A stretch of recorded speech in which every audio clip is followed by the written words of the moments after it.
everyone, at Digital Colmer here, and today we're going to look at unsupervised learning, the Sherlock Holmes of machine learning. So welcome, data detectives. So today we're diving into unsupervised learning. It's all about finding hidden patterns in the data without any pre-labeled clues. So let's investigate. So over here we have some people. Imagine you're at a party full of strangers, and your task is to group them without knowing anything about them. Maybe we're going to group them by the characteristics, or maybe in this example, you can see they have some hats.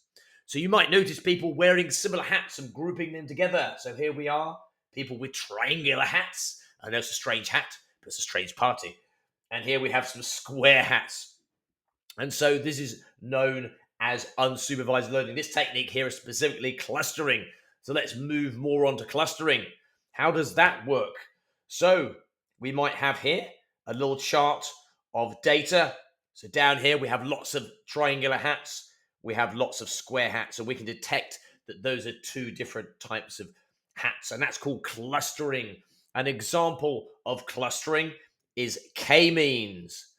Example of clustering is k-means, team. Well done. Fantastic. Okay. So clustering is like sorting partygoers by the hat color, grouping similar data points together like so. Let's go a little bit deeper. Don't be scared by some of this terminology. In addition to clustering, there's also something called dimensionality reduction.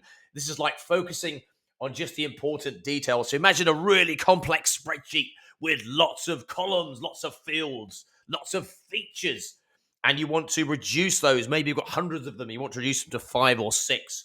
We can use dimensionality reduction. We're reducing dimensions of the spreadsheets.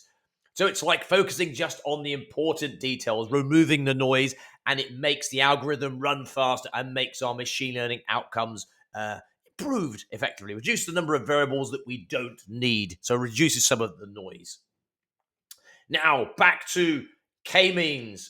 Back to clustering. K-means is one example. Hierarchical clustering is another one.